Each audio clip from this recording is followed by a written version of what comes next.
अस्सलामुअलैकुम वरहमतुल्लाहि ताला वबरकातुहू। अज़ीज़ नाज़रीन, उम्मीद है कि आप लोग खैर आफ़ियत से होंगे। मौला करीम आप लोगों को शादो आबाद रखे। साथियों, जो थंबनेल मैंने लगाई है, मैं इसी थंबनेल के मुताल्लिक़ आप लोगों को एक बहुत अच्छी वीडियो दिखाऊंगा। उस वीडियो को आप लोगों को ज़रूर देखना है, बड़ा मज़ा आएगा। इमरान साहब ने क्या जवाब दिया है जब एक लड़के ने शादी के बारे में इमरान से पूछा, तो इमरान प्रतापगढ़ी ने कितना अच्छा जवाब दिया, आप लोगों को ये सुनना है। दोस्तों, एक बाप ने अपने बेटे को चंद नसीहत की और उस बाप ने अपने बेटे से कहा, बेटा मैं अपने ज़िंदगी के तजर्बे तुम्हारे सामने शेयर कर रहा हूँ। अगर मेरे इन तजर्बों पर आप अमल कर लेंगे तो आप ज़िंदगी में कभी भी मार नहीं खाएंगे। हकीकत है, वालिद के बाप के बताए हुए अगर तजर्बों पर बेटा अमल कर ले तो इंशाअल्लाह तबारक व तआला वो किसी जगह मार खाएगा ही नहीं। अक्सर वही लड़के मार खाते हैं जो कि अपने वालिदैन की बताई हुई बातों को भूल जाते हैं और उनकी बातों को नज़रअंदाज करते हैं। जबकि चाहिए ये कि इंसान को कुछ देर अपने वालिदैन के पास ज़रूर बैठना चाहिए, इसलिए कि उनसे जो बातें आप लोगों को मिलेंगी सीखने के लिए, वो किसी किताब, किसी डिक्शनरी में आपको नहीं मिलेंगी। एक बाप ने अपने बेटे को नसीहत की। पहली नसीहत ये, बेटा अपने टारगेट और अपनी आमदनी और अपनी सैलरी के बारे में किसी को बताना नहीं चाहिए।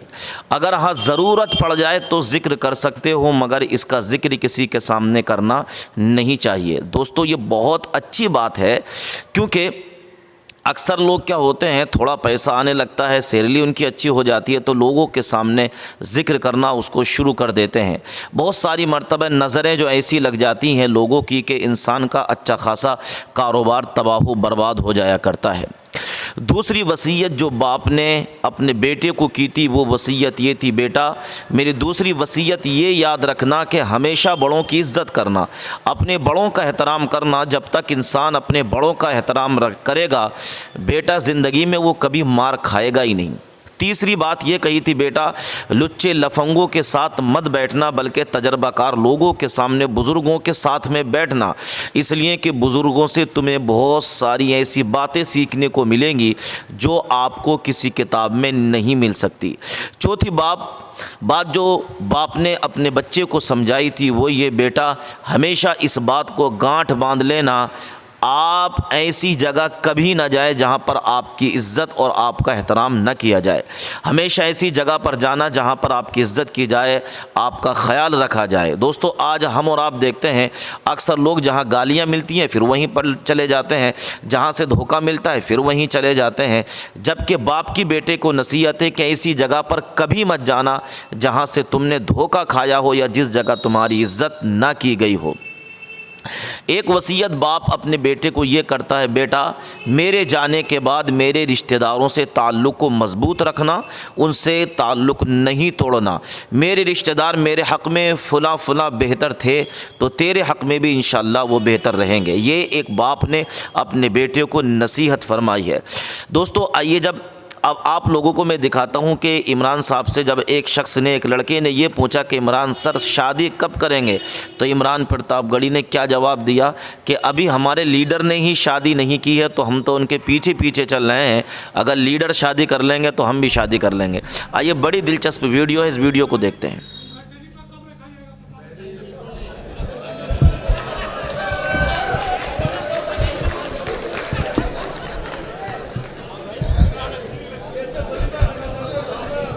चलिए, दरअसल मैं कांग्रेस पार्टी में हूं, हमारे नेता हैं राहुल गांधी। हम अपने नेता को फॉलो कर रहे हैं, देखेंगे फिर। ये मौका भी ऐसा होता है कि जब वो पुराने दोस्त जिनके साथ गिल्ली डंडा भी खेला है और क्रिकेट भी खेला है वो भी आज आए हुए हैं, तो मैं कोशिश करता हूं कि उनके सामने पिटाई भी की है अब्बू ने, तो वो सारे मंजर मुझे याद भी रहते हैं। तो जब मैं उनसे मिलता हूं तो कोशिश करता हूं कि उनसे मिलूं ताकि उनके सामने जब भी बैठूं तो अपनी हैसियत का एहसास रहे कि हम कहां से निकले और कहां चल के आए हैं। और आप सबसे भी गुजारिश है कि जिंदगी में कितना भी कामयाब हो जाइए, कामयाबी की चाहे जितनी बुलंदियां छू लीजिए, जो आपके साथ पुराने दोस्त जिन्होंने आपके साथ पढ़ाई की है, जिन्होंने आपके साथ खेला है, जिन्होंने आपके साथ आपके अब्बू के, आपके पिताजी के हाथों पिटने में आपका साथ दिया है, ऐसे दोस्तों को कभी छोड़िएगा मत। कभी जोड़ो। एक तरफ जब हुकूमतों में बैठे हुए लोग पूरे मुल्क में नफरत फैलाने में लगे हैं, ऐसे वक्त में एक अकेला नेता इस देश में जो सीना ठोक के कह रहा है कि मैं आरएसएस की नफरत की राजनीति के खिलाफ खड़ा हूं। मैं देख के आया हूं उस यात्रा को, मैं शामिल रहा हूं उस यात्रा में, मैं चलता रहा हूं उस यात्रा में, मैं गांधी के गुजरात में खड़ा हूं। इसलिए भी ये बात कह रहा हूं कि मुझसे मीडिया के साथी कहते हैं इमरान साहब आप इस यात्रा के बारे में क्या सोचते हैं, तब मैं कहता हूं कि अगर मैं महात्मा गांधी के दौर में पैदा हुआ होता तो अंग्रेजों के खिलाफ उनके साथ भी पैदल चल रहा होता, लेकिन मैं अगर इस दौर के गांधी के साथ पैदा हुआ हूं, राहुल गांधी के साथ पैदा हुआ हूं, तो मैं उनके साथ भी अपने पैर के छालों की परवाह किए बगैर चल रहा हूं। जो हर जालिम से टकराएगी वो आंधी बनाऊंगा, जो हर जालिम से टकराएगी वो आंधी बनाऊंगा। नए अंग्रेज आए हैं, नया गांधी बनाऊंगा। नया गांधी, इस दौर का गांधी अपने पांव के छालों की परवाह किए बगैर 2000 किलोमीटर से ज्यादा चल चुका है, सिर्फ इसलिए कि मुल्क में भाईचारा आए, मोहब्बत आए, प्यार आए।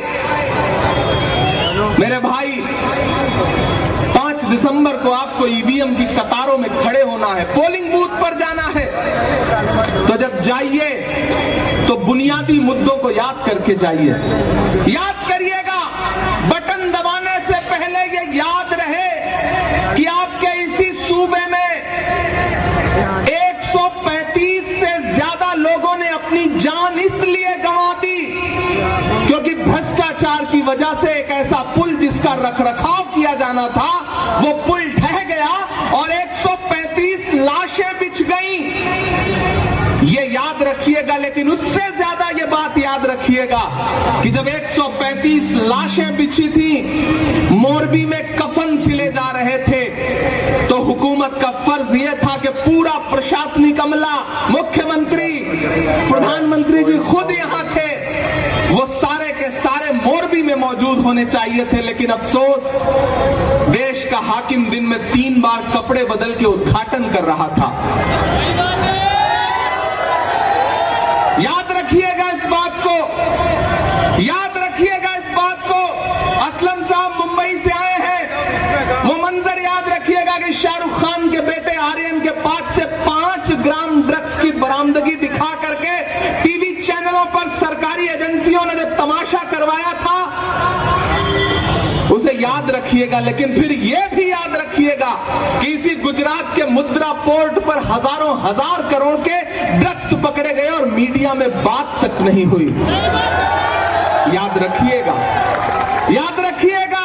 नौजवान साथियों, आप खासतौर से याद रखिएगा कि यह गुजरात है जहां 40 लाख रजिस्टर्ड बेरोजगार हैं, और आप जब नौकरी पाने की तलाश में पर्चा भरते हैं तो पर्चा देने से पहले पेपर लीक हो जाता है, लगातार पेपर लीक हो रहे हैं। याद रखिएगा, याद रखिएगा बटन दबाने से पहले कि यह गुजरात है, यहां शराबबंदी है, लेकिन इसी गुजरात में एक दिन में जहरीली शराब पीने से 70 से ज्यादा लोग अपनी जान गंवा देते हैं। और जब मैं और कांग्रेस के बाकी सांसद पार्लियामेंट में खड़े होकर के उस दौरान सरकार से कहते हैं कि जवाब दो इन 70 मौतों का गुनहगार कौन है, तो सरकार कहती है कि हम इस पर बात नहीं करेंगे।